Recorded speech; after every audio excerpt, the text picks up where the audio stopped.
मैं ये वीडियो उन फैमिलीज़ और उन मेरे भाई-बहनों के लिए बना रही हूँ, जिनके आइदर माता या पिता, इनमें से कोई सर्विस में रहा था और किसी कारण वह आज इस दुनिया में नहीं है।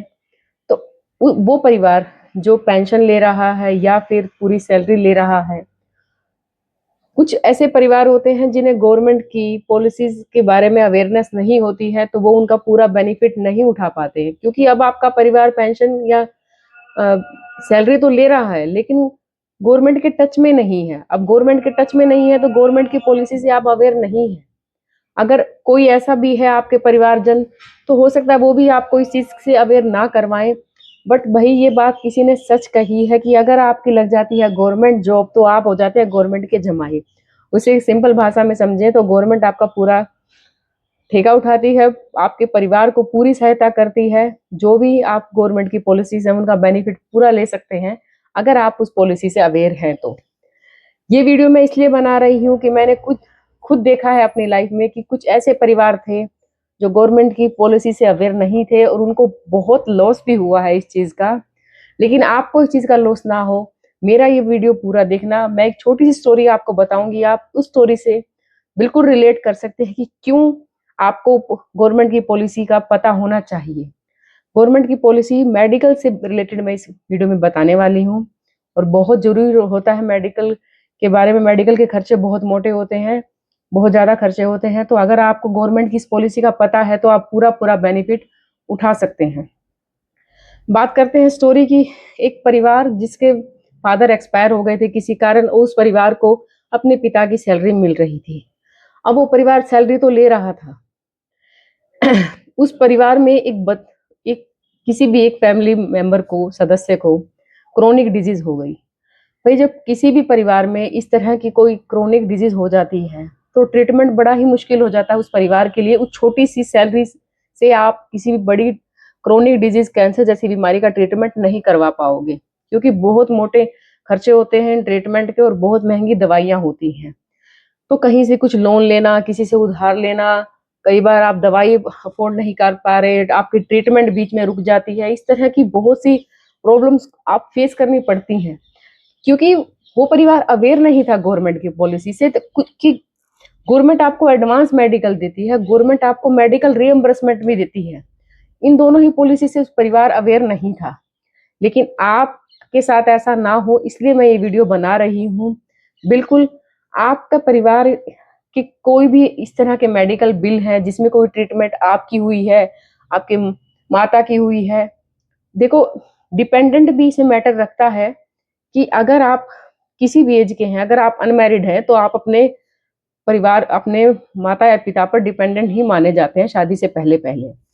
तो करना क्या है, जितने भी आपके बिल होते हैं वो ओरिजिनल जमा करवाने होते हैं। एक आपने एप्लीकेशन लिखनी होती है कि मेडिकल बिल सरकार कहती है 1 साल के अंदर-अंदर जमा करवा दो। अगर नहीं करवा पाते हो, तो आपको एक जेन्युइन रीज़न देना होता है। ये भी गवर्नमेंट खुद कहती है कि अगर आपने मेडिकल बिल समय पर जमा नहीं करवाया है, तो उसका आपके पास एक उचित कारण हो, एक जेन्युइन रीज़न हो कि मैं ये मेडिकल बिल इसलिए जमा नहीं करवा पाया।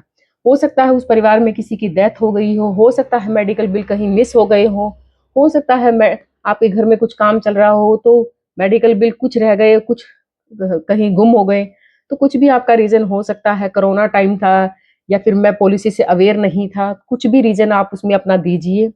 आप एक जैसे एप्लीकेशन लिखते हैं ना, टू द प्रिंसिपल करके, सेम वैसे ही सिंपल एप्लीकेशन होती है, टू करना है। जिस भी डिपार्टमेंट के आपके फादर थे, जैसे इरिगेशन में थे, फूड सप्लाई में थे, एग्रीकल्चर में, उस डिपार्टमेंट के हेड को लिखिए और अपना पूरा सब्जेक्ट में अपनी कहानी बताइए, क्या-क्या हुआ है, किससे रिलेटेड बिल है, कितना खर्चा आया है। लेट बिल है तो अपना कारण भी बताना पड़ेगा कि क्यों नहीं समय पर बिल जमा करवा पाए। उसमें लास्ट में अपने अपना नाम लिखना है, साइन करने हैं, डेट डालनी है, फ़ोन नंबर ज़रूर डालिए, अपना शहर का पता ज़रूर डालिए। ये सब करके आपने जमा करवा देना है, चाहे आपका कितना भी पुराना बिल हो, 3 साल, 4 साल, 5 साल। अगर रीज़न जेन्युइन है तो गवर्नमेंट ज़रूर रिलैक्स करती है और आपका पूरा पैसा रिइम्बर्स हो जाता है। पूरा पैसा कब रिइम्बर्स होता है ये भी जान लीजिए। अगर आपने किसी भी गवर्नमेंट हॉस्पिटल से ट्रीटमेंट करवाई है या फिर आपने प्राइवेट हॉस्पिटल से ट्रीटमेंट करवाई है बट वो पैनल में था, तो भी आपको फुल रिइम्बर्समेंट हो जाती है, पैसा पूरा मिल जाता है ट्रीटमेंट का।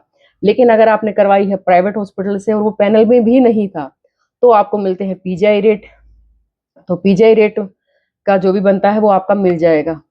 अब प्राइवेट हॉस्पिटल से कराया तो एक इमरजेंसी सर्टिफिकेट भी देना पड़ता है, वो आपका डिपार्टमेंट आपको बता देगा कि कुछ कमी होती है, तो वो भी बता देते हैं कि ये कमी पूरी कीजिए इन डॉक्यूमेंट्स में। अब बात करते हैं एडवांस मेडिकल बिल की। एडवांस मेडिकल बिल में आपको या तो गवर्नमेंट एम्प्लॉय जो रेगुलर है सर्विस में उसको मिलता है, या फिर मिलता है रिटायरी को। एक टेम्परेरी करके भी गवर्नमेंट में उसमें टर्म दे रखी है कि temporary employ, but temporary employ को नहीं मिलता। टेम्परेरी एम्प्लॉय आप उसको मान सकते हैं जो बिल्कुल फ्रेश ज्वाइनिंग की है, जिसका प्रोबेशन पीरियड चल रहा है, वो एक तरह से टेम्परेरी ही होता है। अब बात कर लेते हैं कि एडवांस मेडिकल बिल लेने के लिए आपको क्या करना पड़ेगा।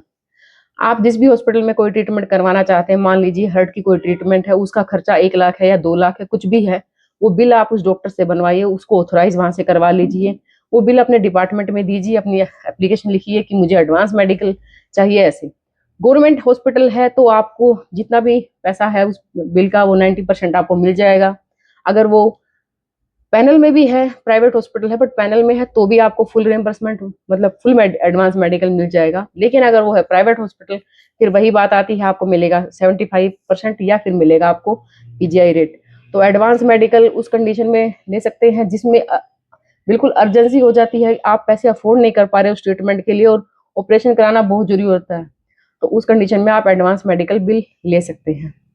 रिटायरी जो होते हैं उन्हें अपना एक एफिडेविट टाइप में देना पड़ता है, कुछ 2 एम्प्लॉइज की कंसेंट भी देनी पड़ती है, तभी जाकर उनका हो पाता है।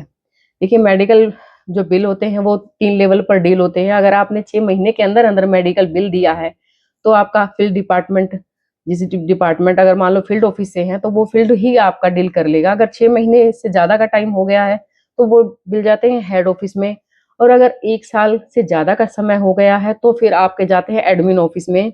और बहुत ज़्यादा पुराने बिल हैं तो मैं बता रही हूँ कि गवर्नमेंट अब पॉलिसी में रिलैक्स कर देती है अगर आपका रीज़न जेन्युइन है। तो ये कुछ इन्फॉर्मेशन थी। मेरे चैनल पर मैं गवर्नमेंट से रिलेटेड पॉलिसीज़ के बारे में इन्फॉर्मेशन देती रहती हूँ। मैं हरियाणा से रिलेटेड ही गवर्नमेंट पॉलिसीज़ की इन्फॉर्मेशन देती हूँ, तो मेरा ये चैनल आप ज़रूर सब्सक्राइब कर लीजिए। Thank you.